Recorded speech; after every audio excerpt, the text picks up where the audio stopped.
and welcome back to the final part of Bloodborne.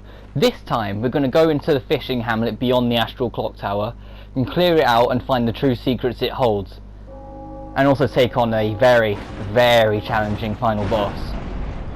But it was kind of the final boss I expected, since, let's be honest, no one tackles the DLC until after the main game, so the boss at the end of this really is the actual final boss for a lot of people. It's a really good fight though. It's just hard as balls. Anyway, once you get to use the celestial dial that you got through defeating Lady Maria, you'll be able to make the clock tower move like that and get behind it to the fishing hamlet. And this place is your final area of the game, then technically.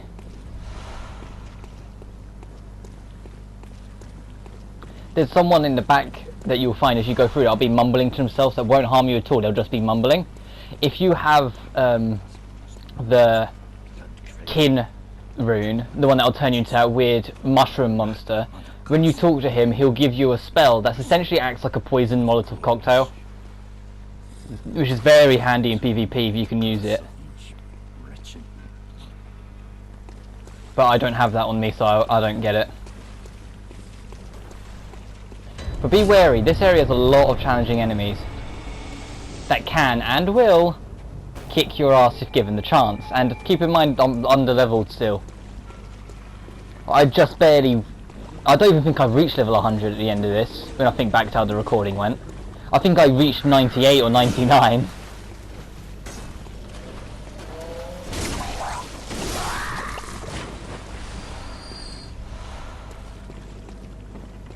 And all these guys have a really cool sound effect when they die. I get it's because of their backstory and how they died, and so the bubbling sound is actually really grim when you think about it. But I still can't help but find it kind of charming when they die and all you hear is blub blub blub blub.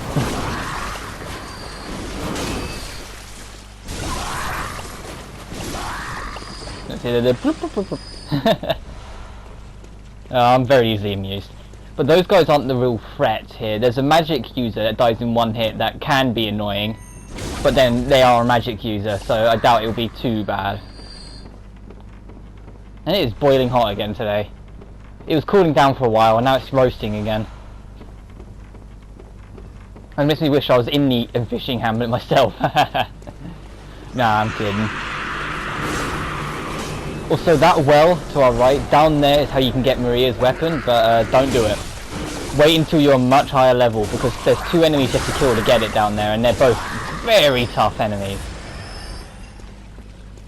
But they're manageable if you fight them on their own, and I say that because we're about to. There's one around this corner that's appeared that I'm trying to lure out. That guy, that big sharky guy, that I try and get the shot on the flame barrels to get him, but unfortunately don't manage. I think I'll try and lure him back. Yeah, and I think I get him. Yeah. That's the safe way of dealing with those guys, but be careful because they can flatline you very quickly. And I was quite lucky then that when it missed, it just sort of stood around for a while so I could get back on it. But seriously, that well, I have got a clip saved somewhere, so I'll probably add it in, but that well it is not worth trying to go for the weapon yet. Wait until you're a slightly higher level.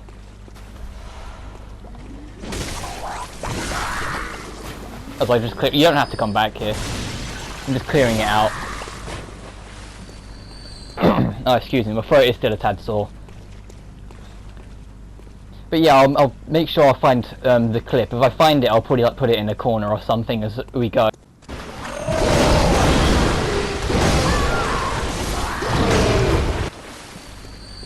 But yeah, it's really not worth going down there.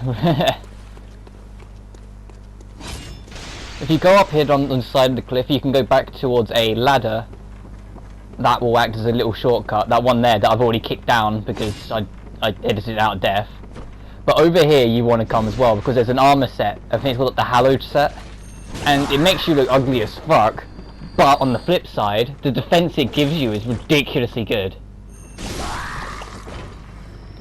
Yeah, it's the Hallowed set, and I'm running on the circle, it's because I died so I couldn't get it, but it is there. And down the bottom of the stairs, if you don't just run off like I did, there is a blood chunk, if you want it. Yeah, but Hallowed set has really good defense, but you just it doesn't have much else, so you can become a bit of a brick wall with it. And on my main account I use the hallowed headpiece, but the rest of it is Tomb Prospector now, just because it's a good all range set then.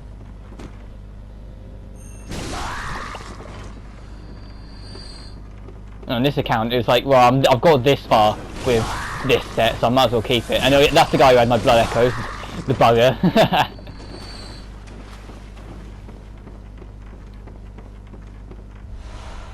More blood gem. The blood gems you can get here are really good. But the only gems that are really better than it, and the ones you can find here, are the ones that you can find at the very late game chalice dungeons. Like I say, I'm talking the Great Hill Root chalices, like the very late ones. Right, also, that one's lagged. Yeah, that was a lagged barrel. Because that barrel had gone off, but the actual core in it hadn't exploded properly yet, so that's why it was just sort of sitting there, and it just exploded at random. Oh, the luxury of things you can find on recordings. Yeah, but you know how much those guys take off my health? These guys hurt. Oh, excuse me. Since it's the last part, I didn't mind just trying to get it out of the way, even if my throat still is recovering a little bit. But it's not as bad as it was when I was recording the Lawrence video, which is a plus.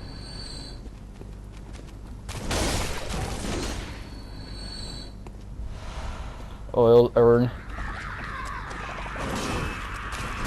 Oh yeah, these weird slime dogs, they're no different than any other dog you face so far. They just look really bizarre. So don't worry about them, you should be fine. Ow. But the only versions of these creatures that I really worry about with the small ones is the ones that have the cleavers, because of their grab attack. If you've ever seen their grab attack, it's clunky as fuck, but it looks so painful, and it does hurt a lot if they can hit you, because they hit you with it like 8 or 9 times. I edited out another death. There. It wasn't this guy who killed me, despite him having my blood echoes. It was a mixture of the magic skulls that are chasing me here, and another one of the big guys, because he is back here. An easy way to avoid the big guys that I didn't know about as of this recording, but I learnt later. From where the little guy killed, if you make a sharp left, there's a little tunnel between two like huts. If you sit between there, the big guy will start moving, and he will move down the path he's moving now, so you can run past him when he moves too far away. Also, no idea if you can parry this guy.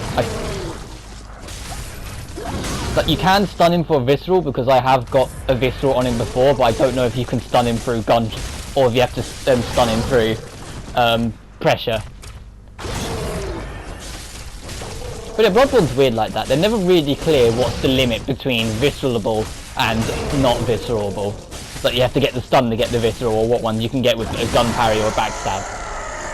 Because there's creatures smaller than that you can't visceral, but creatures bigger than that you can. So it's really bizarre. It's just sort of you got to know what the enemy is instead of the size meaning much. Like some enemies, yeah, like you're never gonna get a parry shot on an amygdala or a Bretus. But then some things like the cleric beast, it's yeah you can't parry that, but then Bloodstarved beast you can. Oh yeah, here's Simon's last sighting. If you go all the way here, he will give you his bowblade, but he'll also give you the key to deal with a summoner back in the dungeon bit. Because there's a dungeon guy in there who has the blood letter that will invade you multiple times, if you don't go out of your way to deal with him now. Please, this village is the true secret. Testament to the old sins. It feeds this hunter's nightmare. Please. Poor Simon. I can hear a motorbike approaching. Hopefully that won't go over the mic too bad. Cannot bear their weight forever.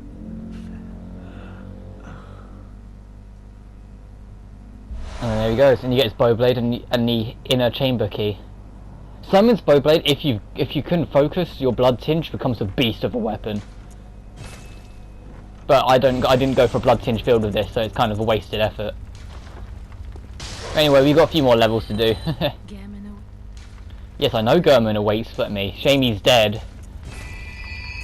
97. Yeah, I'm getting there. So I know I don't reach level 100. I think it's 98 or 99 I cap at. before I take on the final boss, which I'd still argue is below level than what I should be, and you'll see that come into fruition. I am very underprepared when it comes to that fight. And we've actually got some, since we've been going the old fishing hamlet, we've actually got some decent gems to put on, which is what I'm doing now. I intentionally avoid using cursed gems because I know anyone who decides to follow it might not be comfortable with cursed gems because they always take something away. So I tried to stay away from them to show that they can be done without. Yeah, it is the harrowed set even, not the hollowed. But like I said, their defense on all of them is really good. I'm selling it because I'm only using this set, but if you're going for it on your run and you just want something that's really good with defense, go for it. It's a great set. Even if it's not the best looking. Anyway, back over here.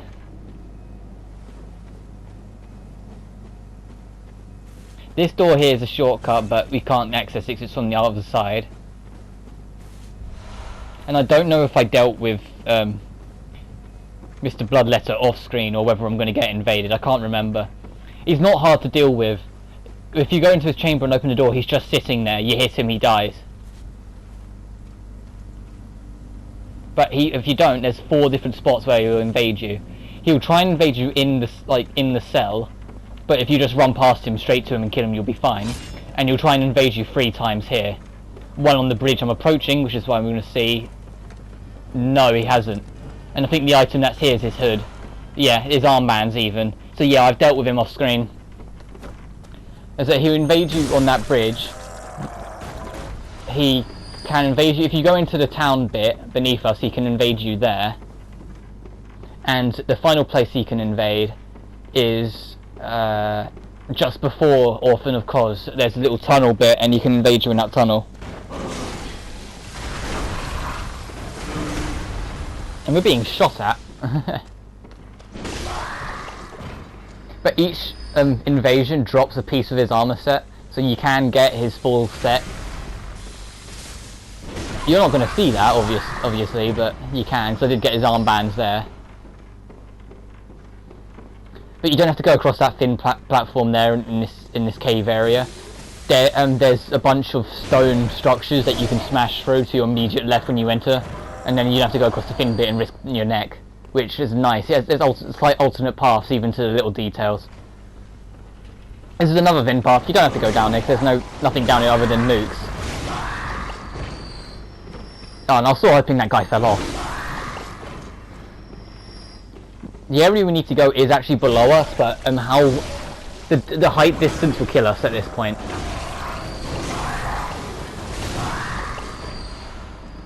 More bullets, more vials, more vials. Ow. Ow. Aye. They don't hurt much, but they hit often enough. Bolt gem. And here's the other side of shortcut that I was showing at the start of our return. But where you want to go is down the ladder over here. And there's an interesting glitch of the enemies down here, because all the enemies in the shells, when the old hunter launched, if they dropped any gems, they would pop up, you'd pick them up, but they would never actually go into your inventory. Which I thought was a bizarre glitch, and that was a bizarre graphical glitch we just had right there. But yeah, it was something that just... It's weird to think that someone overlooked that, but yeah. Also, the poor man gems, then I don't personally think they're worth it. The idea of it, I think, would have worked if the counterpart gem wasn't as effective.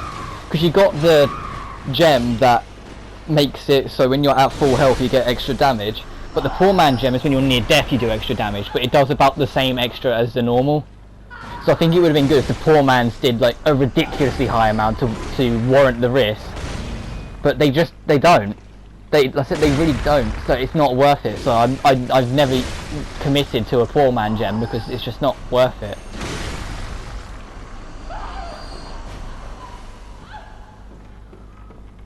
The only time I'd recommend a poor man gem is your DSP, but in that case you're shit at life anyway.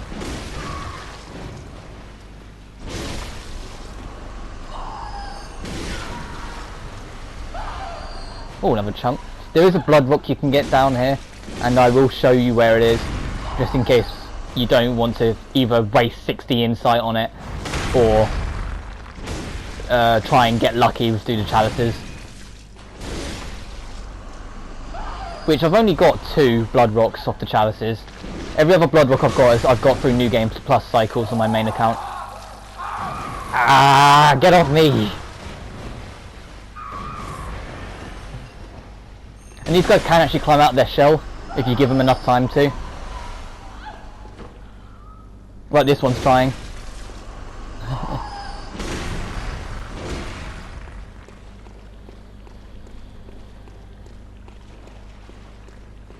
I think this one actually got out of its shell. Yeah, this one got out.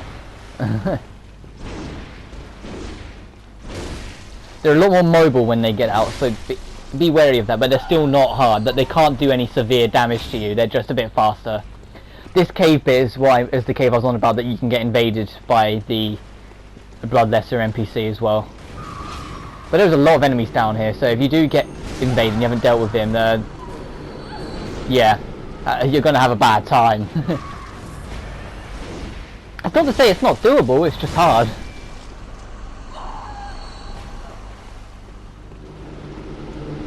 Oh crap. I'm surprised I got away with that. I usually just shoot that one from a distance, because the way it's got its back against the wall, it's hard to just get around. But down there is the lift to the lantern and to Orphan of Cos. So of course I'm not going to go there yet, because I want to show everything else off first. Oh, I think I've got him in mid-air. Oh, you don't see that every day. Yeah, that's where the other guy would have spawned. The invasion would have spawned. If you look off that cliff bit there, you can see the arena where the Orphan of Cos fight is. But I didn't bother on this run for some reason. And you might be able to already hear them. But in one of the optional areas, there's another one of those dreaded motherfucking winter lanterns. And I've already stressed enough how much I despise the winter lanterns, but these two aren't that bad. In fact, I recommend hunting these two, because they drop really good gems. They drop the best gems in the DLC, and the best gems outside of the final chalices.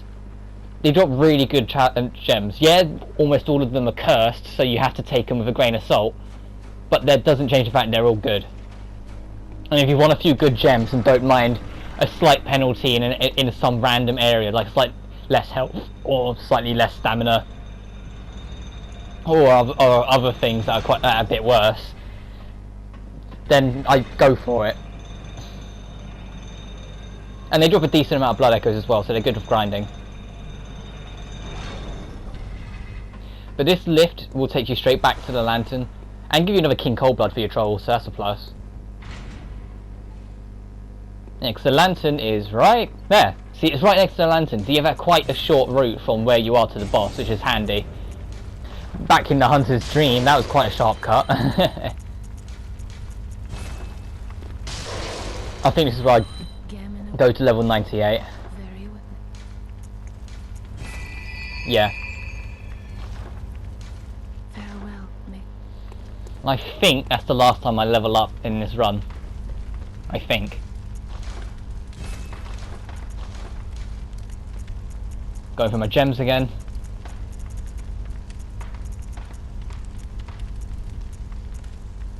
It's an attack up near death, but it's not even as good as the one I got on default. They're not worth it. And I'm putting a gem on my pistol, because the one I've had for most of the game is not really good. The one I've had on for most of the game is regenerate 2 health per second, and when I've got borderline 1,000 health, yeah, you don't notice it moving, but I've still got it on. You can see the little blue symbol next to the hand lantern. That means I've still got it on. But you might have noticed when I was going through my runes for a second there, you saw the milk reed rune. So that means off screen I did get the kin rune, but I didn't go back and get the spell, because I wasn't actually aware that spell existed before this. And that enemy to the right is running away from the winter lanterns, but he's actually running towards the blood rock. when I first got it, I assumed the Blood Rock would be behind the Winter Lanterns, due to it, that's how it was the other time, but no. Oh, here it is. Bastard. Come on! It just barely got the frenzy up on me, the lucky fuck. It's a tad too slow. But that's one. There's a second. Oh, and there's a good Curse Tempering Blood Gem. Here it is. Oh, and I got it. Hey. See, didn't I make that look easy? They're never easy. Never ever underestimate the Winter Lanterns. They will fuck you up before you even know it. And this is also a nice overlook at the room where you can get Lady Maria's weapon. There's the big guy that you can't physically harm when he's sitting on the ceiling until he decides to jump down. Which winds me up. If you know he's there in advance, you should be able to take him down. And because you can do that with a handful of other areas in Bloodborne, but you can't do it in that situation. Like, what the fuck? But I digress. This way to the Blood Rock. As I get zapped and nearly die because it was in mid-attack. If you get hit mid-attack, it's still counter damage regardless if it's magic or physical. And of course counter damage does around about double. It's like a critical hit if anything. I don't know if Dark Souls works the same because I never committed as much to Dark Souls as I ever have Bloodborne. Like Bloodborne I fell in love with it the moment I started. Dark Souls it was a very slow burner. Even now I'm not the biggest fan of it. It's alright, I see the appeal, but I'm very hit and miss with Dark Souls as a whole. That's me, personally. I'm more of a Bloodborne guy. I prefer being more aggressive than defensive.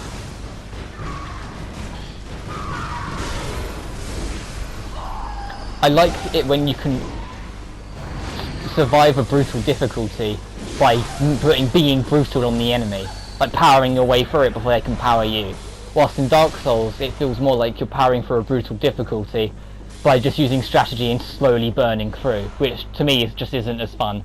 But then that might easily just be the way I'm looking at it. But that was the Blood Rock we just got there, so now that you've got your second Blood Rock, if you want to upgrade another weapon to +10, you can.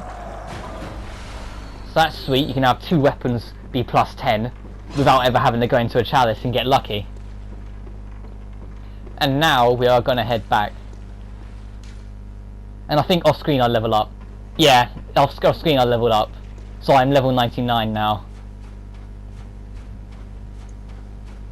But over here we are heading towards now the main event of this part. And probably the main event of the Old Hunters DLC. Although it's not my favourite fight in the game, like Lady Maria still is, this fight is a good, hard fight.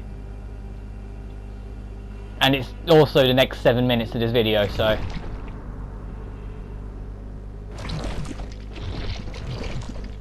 Because like, that being that's dead on the ground is Mother Cos, which, if you read the lore, had essentially a bunch of really evil experiments from Bergenworth done to it that caused its early death like that, and the Orphan of Cos, the unborn monstrosity you see before you, is escaping into new life. And it's disgusting. But you'll get over its disgusting nature very quick when it starts trying to kick your ass. Because the strategy for this boss is very challenging because it has very little recovery frames. Similar to Ludwig, it doesn't have as much recovery, but of Orphan of Cos, I'd say it has even less, and it's really noticeable that it has next to no recovery frames. So you've really got to pick your shots. The strategy I can have for this fight: read Orphan of Cos, learn Orphan of it. You're not going to beat Cos on your first try. You're just not. You just got to spend a long time as this fucking garbage truck comes by super loud, and you've just got to learn Orphan of Cos and learn how to out-aggress it. I think that garbage truck's going away now. Hopefully that wasn't too loud on the mic. If it was, I'll just do some fancy editing, but anyway, this fight just... Look at that! That's a really aggressive attack. You can parry this guy. That's his AoE. If he picks it up, look at where he's throwing it. If he throws it at the ground, it's an AoE. If he throws it at you, well, you need to dodge that shit. And look how much his attacks hurt as well. This guy's very hard. I managed to beat him on my first attempt on this run, just because I know the fight. But you might not. And I heavily doubt it, because there's a lot of learning you got to do before you can beat this motherfucker. Look at that! He could have so easily killed. He's a really aggressive boss, but it's not a case of you can out-aggress him. As much as I was saying earlier, I like being able to out-aggress bosses. You can't, you just need to know when to strike and then sneak in. And he also has a lot of panic attacks like that. I don't mean panic attack as in, I mean panic as in he's panicking so he's attacking you in that panic. And that's what I meant with we did the jump back and swung. He has two forms though. The second form, the second form we'll get to as he goes into it. He's running in. If he throws it at you, never dodge back.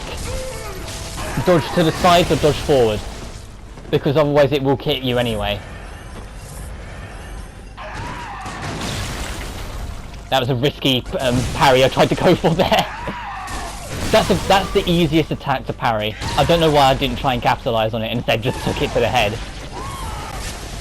Yeah, that's the easiest dodge from it. The string that comes off from the attack and from like his attack doesn't hit you. It's the bulk that does. Here's the second form. Here's what I recommend when the second form starts. Head out towards the ocean. Because if he does, because he has an attack where he'll make lightning strike the ground and the lightning will spread out, it will always strike around about where Mother Claus's corpse is. So if you're way out in the water, you'll have enough time to see where it's coming from and dodge it appropriately. Here it comes. When he roars, lightning will always strike about there and spread out from such, so you have time to see it and dodge it. But this is where it gets feisty and interesting, because the boss is even more aggressive than he was in his first phase. So this becomes a case of hit once, move, hit once, move, hit once, move. Do not stop for anything. Don't, like, if you think you're confident enough, try and parry this son of a bitch, but I really don't recommend it. Just keep moving. That's the only real strategy you can give this fight. Don't stop. The moment you stop is the moment shit like this happens and you'll just get flatlined. You have to be so aggressive with this fight. But you have to constantly keep moving. You have to pretty much run the whole fight. Your stamina... If you can keep your stamina near full, it's a godsend. Oh, he's doing the lightning strike again.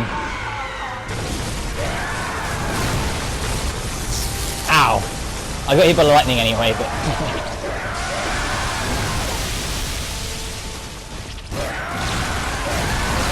Ah, fucking hell! This fight ends up becoming really close. Look how many blood vessels. I've got 2 heals left. I'm in a very worrying position now for how much health Orphan of course still got. 1 blood vial left.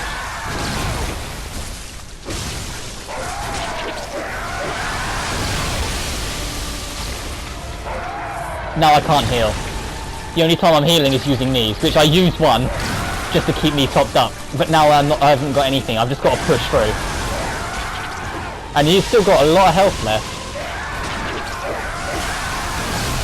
At this point I'm shitting myself pretty much, I'm sweating loads because I know I am very near death. And he's still got a decent chunk left. So I just try and go for finishing blows and just kill him before he gets a chance, because I'm aware of how close to death. Because if he hits me, I can't heal it off now. And I think this is why I just got my mad final push. And managed to get him just there. That attack might have killed me, because if he hit me, I was in mid-attack, so it would have been counter damage. So he nearly got me with a murderous hit then. But that's Orphan of Cos. That fight, to me, is the hardest in the game. But my word, is it worth it? It's so satisfying to win. When you hit that, it will count as the ending to the DLC, and I'll let that play out before I'll say my final thoughts.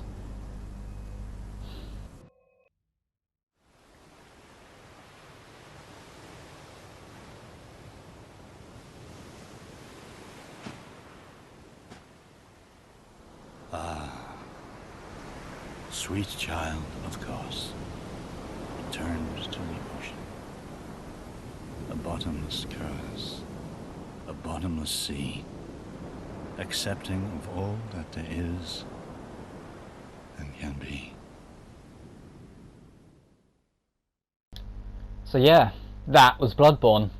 I don't really know what else I can really say that I haven't already said in the credits. If you haven't played this game and you have a PS4, I completely recommend it. It's an amazing game. There's so much to it. There's so many layers, so many things that you haven't even seen through my videos that you would experience yourself. It's a marvel of a game, and easily one of my favourite games I've ever played to date. I can't tell you anything you haven't heard before now. It's, go get it, play it. Yeah, it's hard as hell, but when you learn it and you start to learn the world, it becomes so fun. And I can't put it into words, my enjoyment and my experience with it. The fact that about halfway through my first run of it, I had already decided that this was going to be a game for the channel. That should speak wonders to you of how much it is and how much it's worth it. You can get the normal and buy the DLC separately, or you can get the Game of the Year edition, and it comes with it. And the Game of the Year edition isn't even that expensive anymore. It's like, if you look online, you can get it for like £20 now. So I think that's like, what, $30? So that's really reasonable for a really good game. But I've said enough. Next on the channel, it's not going to be straight away. I want to have a little break for it, and I want to actually see if I can do it. I'm doing Uncharted 2, and originally I was going to do it on normal like I did Uncharted 1, but no, I'm doing it on Crushing, which is the hardest difficulty pre the Nathan Drake collection, because the brutal difficulty in the Nathan Drake collection is several layers of bullshit, which I didn't think would be fair for me to try and teach you how to do it if it's reliant on luck. But I've said enough now, so next time we meet it will be Uncharted 2 on Crushing. But until then, you take care now, and well, happy hunting if you do decide to pick up Bloodborne.